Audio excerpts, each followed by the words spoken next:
A escada de Jacó, sermão pelo Rev. João de Mendonça Lima. Eis uma escada era posta na terra, cujo topo tocava nos céus, e eis que os anjos de Deus subiam e desciam por ela. Gênesis 28, 12. Todos nós desejamos ser felizes.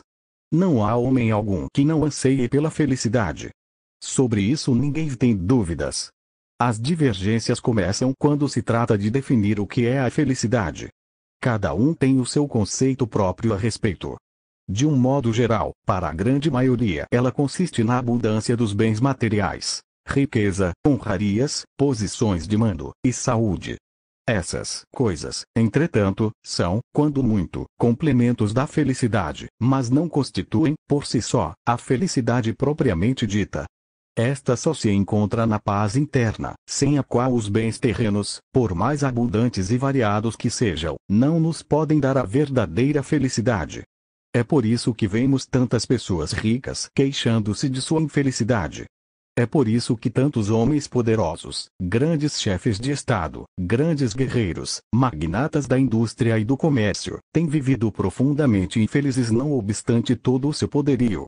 É mesmo mais frequente encontrar-se a felicidade entre os pobres e humildes do que entre os ricos e poderosos, porque na realidade ela independe da riqueza e do poder. O único homem verdadeiramente feliz que existia na terra, diz a lenda, era tão pobre que nem tinha camisa.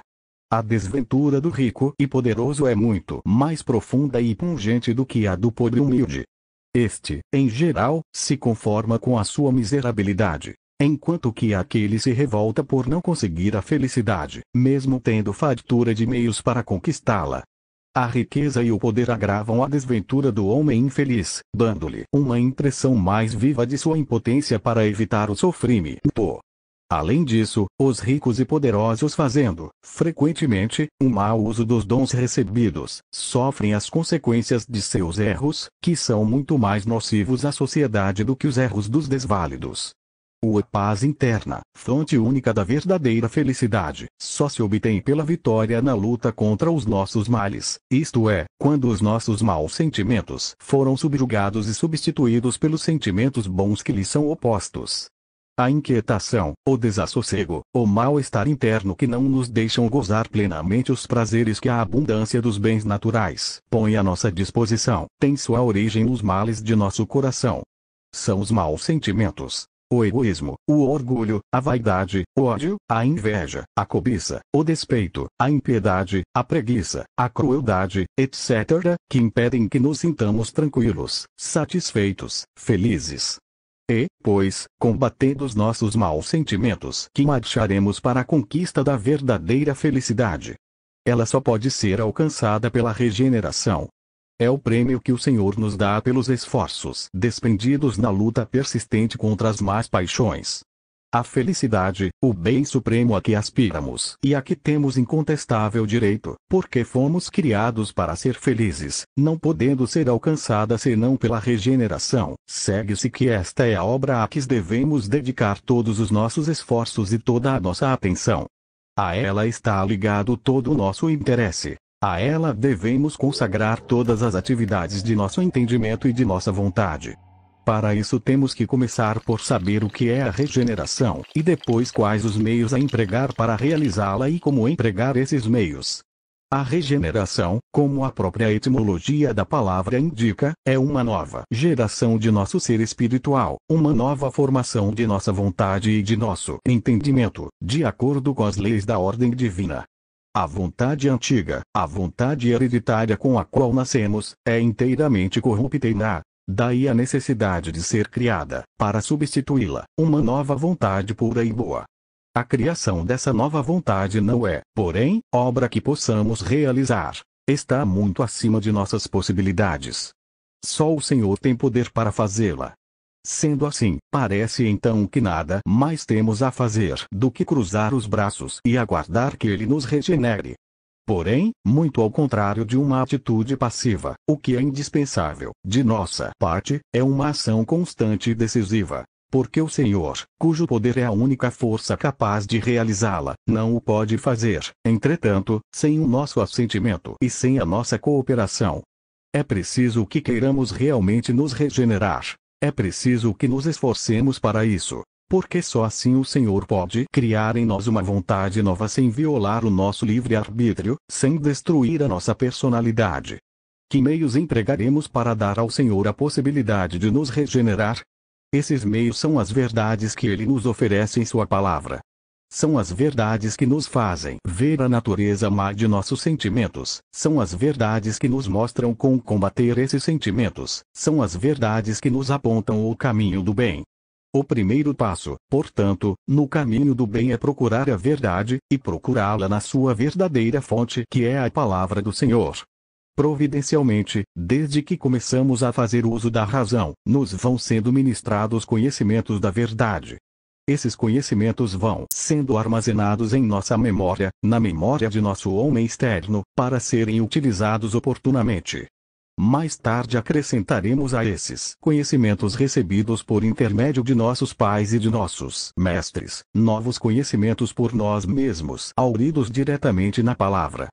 Não basta, porém, encher a memória de conhecimentos da verdade para abrir a nossa vontade à ação renovadora do Senhor. É preciso, além disso, elevar esses conhecimentos da memória ao nosso entendimento, à nossa razão. É preciso raciocinar sobre eles e procurar compreendê-los, compreender a sua significação, o seu alcance e a sua aplicação na vida prática. Mas a nossa tarefa ainda não se completa com esse esforço intelectual para entender a verdade. Temos que ir adiante, continuando a elevar dentro de nós esses conhecimentos da memória de nosso homem externo, que é a nossa terra, até que eles atinjam o céu de nosso amor. Conhecidas e compreendidas, as verdades precisam ser amadas também. Só depois que amamos as verdades que conhecemos e compreendemos, é que elas começam a ser realmente úteis à obra da regeneração. Só as verdades amadas é que são praticadas. Enquanto permanecem simplesmente no homem natural, na terra de nosso ser espiritual, na memória apenas, elas não têm valor algum para nós, não têm qualquer utilidade para o nosso progresso espiritual. A verdade só tem valor, só é útil quando a amamos, porque só assim nos decidimos a praticá-la. Assim, as verdades, os anjos de Deus em nossa mente, para serem realmente úteis, precisam primeiro ascender de nossa memória, isto é, de nosso homem externo, ao nosso amor, ao nosso homem interno, e depois descer novamente ao externo para serem aplicadas à nossa conduta. Assim, a escada de Jacó é um símbolo maravilhoso de nossa regeneração. Os anjos que subiam por ela são as verdades da palavra ascendendo de nossa memória ao nosso amor. Os anjos que desciam, são essas mesmas verdades descendo de nosso amor para serem aplicadas à nossa conduta, ao combate de nossos males. São os mensageiros do Senhor descendo para realizar a obra de nossa regeneração. Sem essa ascensão dos anjos de Deus, a nossa regeneração seria impossível. Sem que procuremos elevar as verdades dentro de nós, sem que as compreendamos e as amemos, não há possibilidade do Senhor fazê-las descer para renovar a nossa vida e criar em nós uma nova vontade. Ninguém se regenera só por conhecer a verdade. Isso constitui apenas o passo inicial na estrada da regeneração. Para prosseguirmos por essa estrada, é preciso interesse, é preciso amor pela verdade. Somente o Senhor tem poder para criar uma vontade nova em nós, mas somente com o nosso consentimento e a nossa cooperação é que Ele pode realizar essa obra. E a nossa cooperação consiste em procurar a verdade de Sua palavra, raciocinar sobre ela para compreendê-la e, depois, praticá-la, isto é, empregá-la em nossa vida e amá-la. O Senhor nos diz em João: se me amais, guardai os meus mandamentos. João 14:15. Se guardardes os meus mandamentos, permanecereis no meu amor. João 15,5. O Jacó, que representa o homem natural, teve este sonho quando, partindo de Berseba para Arã, dormiu em um lugar porque já o sol era posto. Todos nós temos que fazer uma viagem semelhante para iniciarmos o processo da regeneração. Berseba significa verdade natural, a verdade da letra da palavra. Arã significa o bem natural. Partir de Berseba para Arã significa partir da verdade natural para o bem natural. Por outras palavras, partimos de Berseba para Arã quando começamos a aplicar na vida os conhecimentos da verdade que aprendemos na letra da palavra. O bem que então praticamos é um bem inferior, ainda muito misturado com sentimentos egoísticos, mas já é um primeiro passo para o renascimento espiritual. E Jacó chegou a um lugar onde passou a noite, porque já o sol era posto. O lugar a que Jacó chegou representa o estado a que atinge o homem natural quando aplica os conhecimentos da letra da palavra quando a vida. Esse estado ainda é obscuro. A luz que essas verdades nos dão ainda não é suficiente para dissipar as trevas de nossa ignorância espiritual, e por isso o nosso texto diz que Jacó passou aí a noite, porque já era posto o sol. A pedra da qual ele fez travesseiro representa um sistema de verdades da letra da palavra sobre o qual repousa o nosso entendimento, nessa primeira fase da regeneração. Esse repouso ou tranquilidade todos nós sentimos no início da regeneração, logo que começamos a aplicar as verdades à nossa conduta.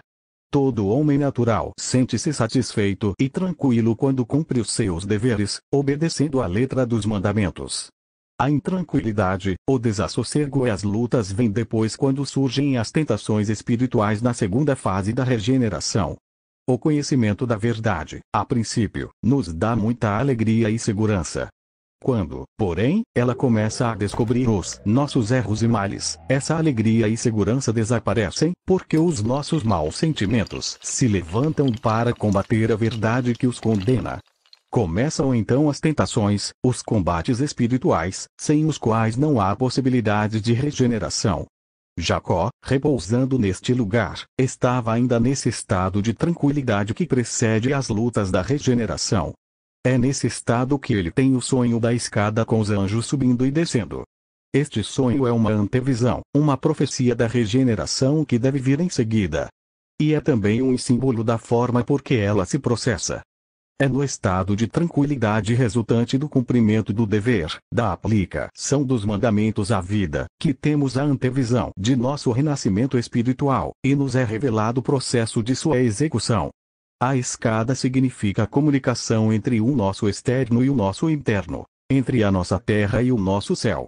É por esta comunicação que as verdades aprendidas na letra da palavra, os anjos de Deus, ascendem da memória ao amor, passando pelo entendimento racional.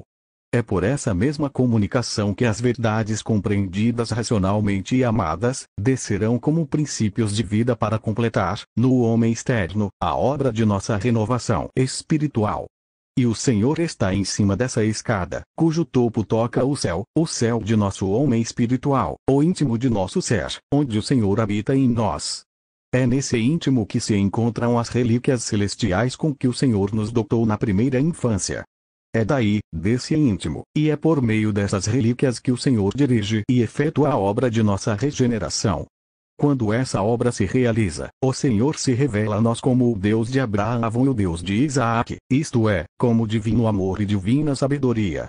Abraão simboliza o divino celeste que é o divino amor, e Isaac o divino espiritual que é a divina sabedoria. A terra que o Deus de amor e sabedoria nos dará vem a ser o nosso homem natural regenerado. A regeneração começa pelo homem interno e desce depois ao homem externo. É só quando este está regenerado que ela se completa. E quando a regeneração atinge o homem natural, então as verdades da fé serão nele como os bens da caridade. A tua semente será como o pó da terra. A semente representa a verdade e o pó da terra os bens da caridade em grau natural. E essas verdades e esses bens se estenderão indefinidamente, do Ocidente ao Oriente, e do Norte ao Sul. As palavras Ocidente e Oriente se referem ao amor ou à caridade, e as palavras Norte e Sul à verdade ou à fé. Quando o homem completa a sua regeneração, as boas afeições se multiplicam nele, estendendo-se a todos os graus de sua vontade, do Ocidente, que é um grau inferior, ao Oriente, que é um grau supremo do amor celestial. Semelhantemente, acontece com as verdades, que se espalham e multiplicam em todos os graus de seu entendimento, indo do norte, o grau inferior, ao sul, o grau supremo da sabedoria humana. Nesse estado, todos os conhecimentos da doutrina estão unidos aos bens correspondentes, não havendo mais verdades sem aplicação à vida. Isto está simbolicamente descrito nas palavras: e em ti tua semente serão benditas todas as famílias da terra. Em consequência, o Senhor estará conosco e a sua divina providência velará por nós para que jamais voltemos a ser assaltados pelo mal, cumprindo-se assim os desígnios do divino amor a nosso respeito. E eis que estou contigo, e te guardarei por onde quer que fores, e te farei tornar a esta terra, porque te não deixarei, até que te haja feito o que te tenha dito. E quando isso acontece, acordamos para a vida espiritual, saindo definitivamente da obscuridade e do torpor da vida no estado natural em que teve início a nossa regeneração. A compreensão da presença do Senhor torna-se então mais completa e exclamamos como Jacó, saindo do seu sono: na verdade o Senhor está neste lugar, e eu não sabia. O temos de Jacó quando acordou e reconheceu que estava em lugar santo, representa o nosso estado de humildade diante da majestade divina, quando chegamos a compreendi-la, exclamando: quão terrível é este lugar! Este não é outro lugar senão a casa de Deus, e esta é a porta dos céus. Quando a obra de nossa regeneração se completa, estamos prontos para entrar na casa de Deus. Estamos diante da porta do céu. É por meio daqueles que se regeneram que o Senhor transmite a luz de sua verdade ao mundo, luz que precisa resplandecer diante dos homens para que vejam as boas obras dos que cumprem os mandamentos do Senhor e glorifiquem o Pai que está nos céus.